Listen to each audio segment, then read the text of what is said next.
السلام علیکم ورحمۃ اللہ۔ تو آج ہم جانیں گے کہ صلاۃ التسبیح کیا ہے اور یہ کیسی پڑھی جاتی ہے، یعنی اس کا طریقہ۔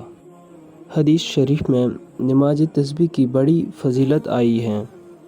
اس کی ترکیب یہ ہے کہ 4 رکعت نماز نفل کی نیت باندھ کر سبحانک اللہم یعنی ثنا، تعوذ و تسمیہ اور الحمد شریف اور اس کے ساتھ اور کوئی صورت ملا کر پڑھے۔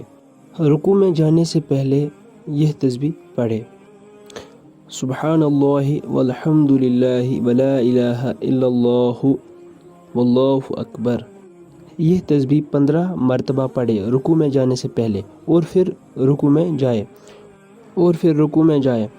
رکوع میں 3 بار سبحان ربی العظیم پڑھے اور اس کے ساتھ یہی تسبیح 10 بار پڑھے، اور پھر رکوع سے اٹھ کر سمیع اللہ لمن حمدہ کے بعد پھر سے 10 دفعہ پڑھے۔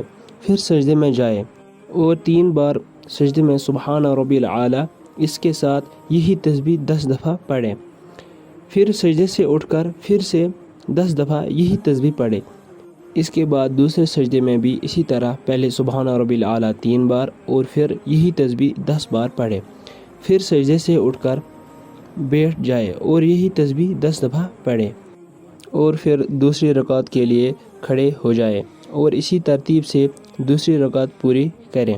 جب دوسری رکعت میں اتحیات کے لیے بیٹھیں تو پہلے یہی تسبیح 10 دفعہ پڑھے، پھر اتحیات شروع کرے، اس طرح 4 رکعت پوری کریں۔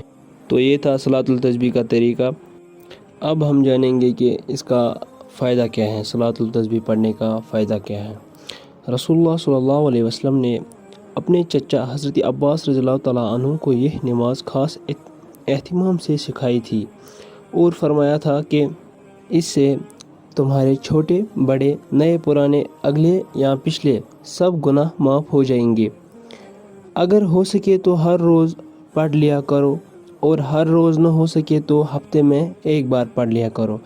اگر ہفتے میں 1 بار بھی نہ پڑھ سکو تو مہینے میں 1 بار پڑھ لیا کرو۔ اگر مہینے میں بھی 1 بار نہ پڑھ سکو تو سال میں 1 بار۔ اگر سال میں بھی 1 بار نہ پڑھ سکو تو عمر میں 1 بار پڑھ لیا کرو۔